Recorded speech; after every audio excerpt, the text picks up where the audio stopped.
The number one player in the class of 2026, Tyron Stokes, donned the cover of Slam Magazine. Slam Magazine, one of the best publications out there, does a lot of stuff at the grassroots level with high school prospects.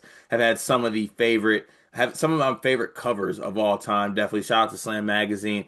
But Tyron Stokes was on the cover of it, and also had a lot of had basically an excerpt in the magazine where they was talking a lot about his game, how he's been the undisputed number one prospect since he's been in high school. Everything that's surrounding Tyron Stokes is in this video. And as somebody who is in a recruiting battle between Kentucky and Louisville, seems like a kid that is from Louisville, he has the quote in this one saying, "I am strictly from the 502."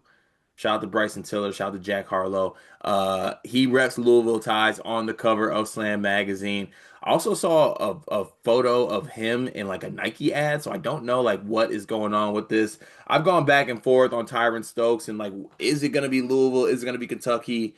Kentucky's in the lead one week, Louisville's in the lead the next. He's doing this on the cover. He's doing the backpack drive back home in Louisville and making the quote that he doesn't want to duck smoke. Riley, show me the light. What am I looking at here? What do you take from this Tyron Stokes slam cover and the statement that he's repping Louisville to the fullest, it seems like. My bigger takeaway, as opposed to even is it Louisville or Kentucky who ultimately gets him, is not quite who cares, because I think he's a very good player. I think he's going to make an impact wherever he goes. I think I'm just over the charade of it all. I think this is a kid who realizes he's number one in the class and it's being lambasted as a weaker group of guys. And he knows there's probably not a ton of pressure for him to use that number one spot. And he's enjoying the process and milking it for all it's worth with different quotes that you can sort of like, throw red meat at the respective fan bases. And I'm not even saying I blame him for that. I think if I was in the same position, I probably would enjoy that. That seems like it would be befitting of my personality. I'm just at a point where I'm like, all right, man, enough of like the tea leaves. You're going to get a bag wherever you go. If it ends up being Kentucky or Louisville, we know they're probably both among the top five highest spenders this past year. You don't need to hold out and maximize your leverage there. They're going to take care of you. Just pick one. Right, Like, exactly. Look, yeah, like how long is this dance gonna go on? yeah, right, right. Even beyond that, too, some of just like to me, some of this whole like, oh, I'm repping the 502. I'm all about Louisville. When you played high school basketball in California, when you went from prolific prep to Notre Dame high school, to where it's just like, dude, there's some sort of disconnect here to where it comes across as disingenuous. And even the quote that there's this like surface from some Louisville account that he was saying he learned how to Euro step from Luke Hancock. That Luke Hancock was who he watched early on to mimic his game after, or parts of his game after. So to me, it feels like it's all a show and it's all part of the pageantry of the sport, which is great. Gives us content, allows us to engage with other fan bases. But at the end of the day, I'm like, all right, man, I get this is what number one recruits do. They drag out their recruitments however long they want.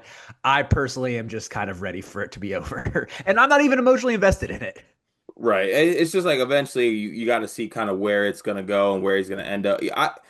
I kind of stayed strong that it's gonna be but so I stayed strong that it's gonna be Louisville because like it's his hometown. He talks so much about it, but also like inherently, I don't know Tyron Stokes, so I'm not exactly sure how he's wired. But just outside looking in stuff, it would be very like him, I think, to do like, oh yeah, I'm Louisville to the death. Like, is he gonna have a Louisville tattoo, forearm tattoo next week? And then everyone's like, oh yep, it's Pat Kelsey, and then he ends up at Kentucky. Like, would that Or not be a like fitting end? again, this dude has been in California the past few years. What if a school enters it at the 11th hour? And I don't think this is going to happen, but I'm like, I guess you can't rule anything out in this day and age where he ends up at a school outside of the Bluegrass State altogether. Yeah, we need to make sure that we keep our eye on Danny Sprinkle. He's moving a little bit differently. Max, I would love that. There would be no fitting way for this saga to end than Danny Sprinkle just coming in with 5 million and he's a Washington Husky. Yeah, it'd be insane scenes, truly Uh, insane scenes. But I guess I'll end it with this. I need your official as of August 7th. Where's Tyron Stokes gonna end up? Louisville. Louisville. Yes, after spending 5 minutes talking about how disingenuous his love for his hometown is, I'm picking the hometown school. Yeah, I'm picking the hometown school as well. But shout out to Slam Magazine, shout out to Tyron Stokes. The cover was fire. Elite cover story and story within. Eventually, we'll see where this ends up. But the Pat Kelsey versus Mark Pope battle will continue.